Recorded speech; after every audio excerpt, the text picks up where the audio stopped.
अस्सलाम वालेकुम व्यूवर्स, आप देख रहे हैं मेरा चैनल AK नॉलेज। तो नाज़रीन, कुरुल उस्मान सीज़न 5 के दूसरे एपिसोड के आगाज़ में किरमियानी सरहद के इलाके का मंजर सामने आता है और हर तरफ लोग अपने कामों में मसरूफ़ थे। बाज़ार में किरमियानी इलाके का सरदार बाज़ार का मुआयना कर रहा था, जिसका नाम याकूब सरदार था। इसी बाज़ार में दो मशकूक आदमी भी मौजूद होते हैं। एक आदमी खंजर निकाल कर दूसरे आदमी को देता है। खंजर के ऊपर काई कबीले का निशान बना हुआ था।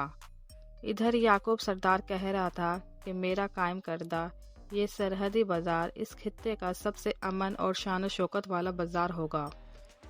अमीर गरीब सबके जख्मों का मरहम साबित होगा इंशाअल्लाह। इतने में उसकी बेटी गोंजा कहती है, बाबा जान, अल्लाह की मेहरबानी से बाजार तो कायम हो गया है, मगर क्या हर किसी को यहाँ आने की इजाज़त होगी?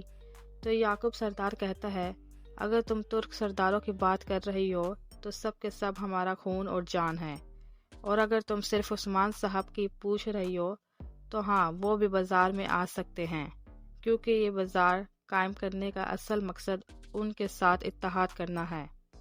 इस दौरान वो मशकूक आदमी अपनी तीर कमान से याकूब सरदार पर निशाना लगाता है और ये मंजर याकूब सरदार की बेटी गोंजा देख लेती है और जल्दी से अपने बाप को धक्का देती है, जिससे वो बच जाता है और तीर एक सिपाही को जाकर लगता है। इसी दौरान वो सब अपने ढाले निकाल कर अपने सरदार का बचाव करते हैं, जबकि सरदार का बेटा अपनी तीर कमान से आगे बढ़ जाता है, जिसका नाम महमद था।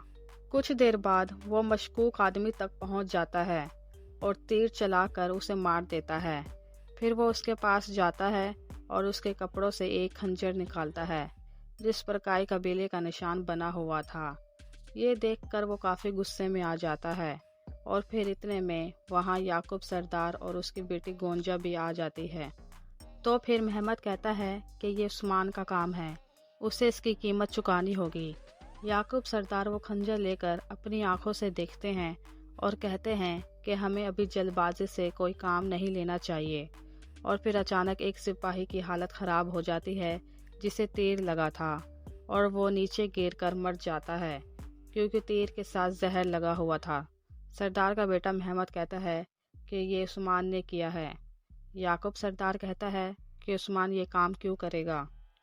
और फिर इतने में एक सिपाही वहाँ आकर कहता है कि कोनिया से खबर आई है कि सुल्तान मसूद को किसी ने जहर दे दिया है। ये सुनकर याकूब सरदार कहता है कि अब मुझे जवाब मिल चुका है कि उस्मान, तुम्हें ये खबर मुझसे पहले मिल चुकी थी कि सुल्तान को किसी ने जहर दे दिया है, इसलिए तुमने मुझे रास्ते से हटाना चाहा। और फिर महमद कहता है कि आप मुझे इजाज़त दें बाबा, यानी शहर को तबाह कर दूंगा। और फिर याकूब सरदार कहता है, खबरदार, छुपकर वार करने वाले पर एलानिया वार करना ठीक साबित नहीं होगा। मैं उस्मान से अपने तरीके से हिसाब लूँगा। फिर वो अपनी बेटी गोंजा से कहता है कि तुम सुल्तान के मरने से पहले पहले कोनिया पहुँचो, हम उसके वारिस हैं, इस बात का मोहर वाला फरमान हासिल करो। तो गोंजा कहती है, जैसा आपका हुक्म बाबा। फिर याकूब सरदार अपने बेटे से कहता है, हम पर वार करने वाला उस्मान अब तक सरदारों को अपने साथ शामिल करने के लिए एलची रवाना कर चुका होगा। तुम उन एलचियों का रास्ता रोको और सरदारों को मेरा साथ देना होगा।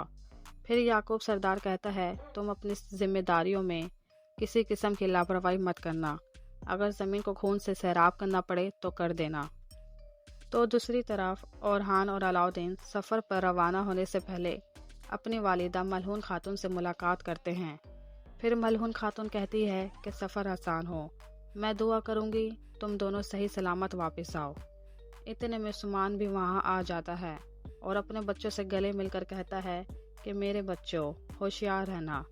तो ओरहान कहता है, अल्लाह के हुक्म से हम कामयाब लौटेंगे इंशाअल्लाह। फिर उस्मान अलाउद्दीन से कहता है कि कोनिया तुम्हारे हल्के में है, कौन किसके साथ है ये वाजिया नहीं, पर तुम मुहतात रहना। और उसे एक खत पकड़ाता है और बोलता है कि ये तुम्हें अंदर दाखिल करने में मदद करेगी, सफ़र आसान हो। फिर अलाउद्दीन कहता है कि आप फिक्र ना करें बाबा जान, जो ज़रूरी होगा वो कर डालेंगे। इसके बाद दोनों भाई भी आपस में गले मिलते हैं اور ایک دوسرے کو دعائیں دینے کے بعد جانے لگتے ہیں کہ اتنے میں وہاں فاطمہ آ جاتی ہے۔ فاطمہ کہتی ہے کہ اس بار آپ دونوں کو اکیلے جانے دے رہی ہوں، مگر اگلی بار میں ساتھ چلوں گی۔ اس پر عثمان صاحب کہتا ہے کہ تمہیں پہلے مشق میں مجھے ہرانا ہوگا، پھر تم اپنے بھائیوں کے ساتھ جا سکتی ہو۔ پھر فاطمہ اپنے بھائیوں سے گلے ملتی ہے اور انہیں دعائیں دے کر روانہ کرتی ہے۔ اس کے بعد سوگوت کا منظر سامنے آتا ہے۔ بالا خاتون کو پردے کے پیچھے رکھا ہوا تھا، جہاں وہ زور زور سے کھانس رہی تھی۔ شاید اسے کوئی جان لیوا بیماری لگ چکی تھی۔ کھانسنے کی آواز سن کر خادمہ وہاں آ جاتی ہے۔ بالا خاتون کی حالت کافی خراب لگ رہی تھی۔ پھر وہ خادمہ اسے پانی پلاتی ہے۔ بالا خاتون اسے کہتی ہے کہ میں نے خواب دیکھا ہے۔ خواب میں حلیمہ کی قبر کھود رہی تھی۔ پھر علاؤدین آ گیا اور میں مر چکی تھی۔ شاید میرا وقت آ گیا ہے۔ یہ سن کر خادمہ کہتی ہے کہ کہا جاتا ہے کہ خواب کی تعبیر بالکل الٹ ہوتی ہے۔ اس کا مطلب ہے علاؤدین کو آپ کی ضرورت ہے۔ بالا خاتون کہتی ہے اچھا یہ بات ہے۔ خادمہ کہتی ہے آپ کو اپنے بیٹے علاؤدین کے لیے صحت یاب ہونا ہوگا۔ علاؤدین آپ کے لیے دور دور سے دوائیاں تیار کر کے لاتا ہے۔ اتنے میں باہر سے ایک خادمہ آتی ہے۔ بالا اس سے پوچھتی ہے کہ باہر کی کیا خبر ہے، عثمان، علاؤدین اور حران کیسے ہیں؟ خاتون کہتی ہے کہ سب ٹھیک ہے۔ علاؤدین صاحب ایک اہم کام کے لیے کونے روانہ ہو چکی ہیں۔ سلطان مسعود کو زہر دے دیا گیا ہے۔ یہ سن کر بالا کہتی ہے اللہ حفاظت فرمائے۔ اس کا مطلب ہے بہت زیادہ خون بہنے والا ہے۔ ایک طرف علاؤدین اپنے چند سپاہیوں کے ساتھ کونیا روانہ ہو چکا تھا اور دوسری طرف اورحان بھی اپنے ساتھیوں کے ساتھ آگے بڑھ رہا تھا اور اپنے ساتھیوں سے کہتا ہے کہ سب اپنی آنکھیں کھلی رکھیں۔ ہم نے بہت سی جنگیں لڑی ہیں، پر آزاد علاقوں کی بات ہی کچھ اور ہے۔ کوئی چور ہے تو کوئی قاتل۔ یہ لوگ کسی پر ترس نہیں کھاتے، یہ صرف اپنے جیسوں سے ہاتھ ملاتے ہیں۔ ہمارا مقصد ان پر غالب آنا ہے، جو کرنا پڑے کریں گے۔ ادھر یعنی شہر میں جرکتائی کا بیٹا بھاگ رہا تھا اور فاطمہ اس کے پیچھے بھاگ رہی تھی اسے پکڑنے کے لیے، اور اسے جرکتائی کہہ کر پکار رہی تھی۔ شاید اس کا نام جرکتائی رکھ دیا گیا تھا۔ وہ بھاگتے ہوئے ایک آدمی کے پیچھے چھپ جاتا ہے جس کا نام ریموس تھا۔ ریموس کہتا ہے کیا آپ عثمان سردار کو جانتی ہیں؟ تو فاطمہ کہتی ہے کہ یہاں کون ہے جو ان سے واقف نہ ہو، مگر تم محتاط رہنا۔ عثمان صاحب بہت سخت مزاج کے آدمی ہیں، ان کے سامنے سوچ سمجھ کر اپنا منہ کھولنا، ورنہ وہ تمہاری گردن بھی اتار سکتے ہیں۔ اتنے میں جرکتائی کا بیٹا بھاگ رہا تھا کہ فاطمہ اسے پکڑ لیتی ہے اور اسے لے جاتی ہے، اور بعد میں فلیش بیک کا سین نظر آتا ہے جس میں ایک آدمی ریموس کو خط دیتا ہے کہ وقت آنے پر تمہیں عثمان صاحب سے ملنا ہوگا، اور اس خط میں جرکتائی کا ثبوت ہے کہ وہ زندہ ہے۔ دوسری طرف اورحان کا قافلہ جا رہا ہوتا ہے کہ کچھ لوگ ان پر حملہ کر دیتے ہیں۔ اورحان اور اس کے سپاہی اپنے گھوڑوں سے نیچے اتر آتے ہیں اور اللہ اکبر کا نعرہ لگا کر ان پر جوابی وار کرنے لگتے ہیں، اور پھر لڑائی شروع ہو جاتی ہے۔ ان لوگوں کے ہاتھوں میں مختلف قسم کے ہتھیار موجود تھے، کسی کے ہاتھ میں تلوار تھی تو کسی کے ہاتھ میں کلہاڑا، اور اورحان کو ایک آدمی دیکھ کر کہتا ہے کہ یہ بڑی بہادری سے لڑ رہا ہے، تو دوسرا کہتا ہے کہ ان جیسے بہتوں سے لڑ چکے ہیں، تو یہ کیا چیز ہے، اور یہ کہہ کر وہ اورحان پر حملہ کرتا ہے، تو اورحان بھی اپنی قابلیت سے اس کے حملوں سے بچ جاتا ہے، اور اس طرح شدید قسم کی لڑائی چل رہی ہوتی ہے۔